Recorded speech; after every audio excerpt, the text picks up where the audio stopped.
So eto mga idol, sa isang pahayag ng malapit na kaibigan ng Casimero Brothers na si Kuyang Joseph, na ayon sa ilang nabanggit nito sa kanyang official platform ay willing umano si Koki Kameda na kasalukuyang Japanese promoter ni Janrel Casimero na bigyan daw ito ng offer si Carl James Wonderboy Martin na para lumaban sa kanyang promotion na bilang undercard ni Cuadro Alas na ngayong December ang target na laban. Nakakaharapin daw nito ang nooy tinalo ni Casimero na si Pilipos Sintumbua. So posible rin ito mga idol na matatandaan na nabanggit na ito ni Kuyang Joseph sa kanyang official YouTube channel na nagkakaroon ito ng pag-uusap personal kay Koki Kameda, na ang tanong na lamang rito ay kung willing ba ang kampo ni Martin na labanan si Pilipos Ngintumbua under Kameda Promotions. So magandang laban din itong mga idol, na rito na rin sinasabi na masusubukan si Wonderboy sa matigas na si Ngintumbua na parehas world rank contender sa 122 Super Bantamweight,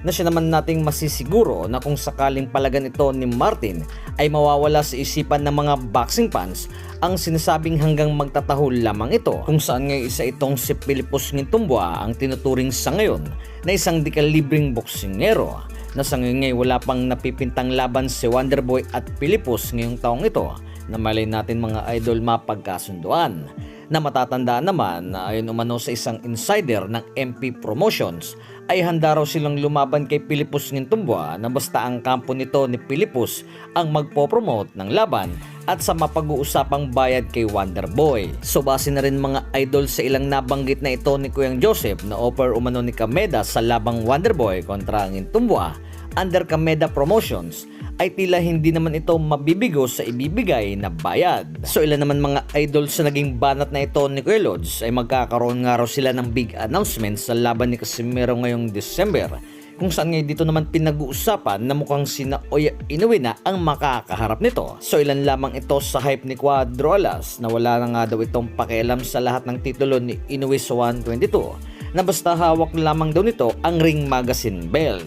So speaking of the Ring Magazine, ay isa nga rin ito sa inahype ang Casimero kontra Inoue na ang labang hindi natutuloy, at baka nga mangyari mga idol kung saan nga isa ito si Torky Elalshik ang may hawak ng Ring Magazine. Samantala mga idol, pagkatalo naman ni Jerwin Ancahas kontra kay Omar Trinidad ng Amerika via unanimous decision sa debut nito sa Supa Boxing, ay marami pa ring humanga sa pinakitang tapang nito sa undefeated na kalaban. So hindi naging madali para kay Ancahas ang naging bakbakang ito, kung saan ngay makunat ang kanyang nakaharap na kahit ilang solid na patama ay kinakain lamang ni Trinidad. Na sa labang ito ay ito ang ikalawang laban ni Ancahas sa featherweight, na habang si Omar Trinidad ay nung taong 2020 pa kumakampanya sa featherweight division. So marahil mga idol ay isa ito sa naging malaking advantage ni Omar Trinidad, ang nakasanayang timbang na wala itong ina-adjust para sa laban. Kumbaga ngay gamay na nito ang weight class, na para bang guro ito sa 126 at si Jerwin Ancahas ang kanyang estudyante sa nasabing timbang. So ilan na rin sa mga nabanggit ay muli pa itong magbabalik si Jerwin Ancahas sa boxing, na siya namang aasahan pa ng ilang mga tagahanga.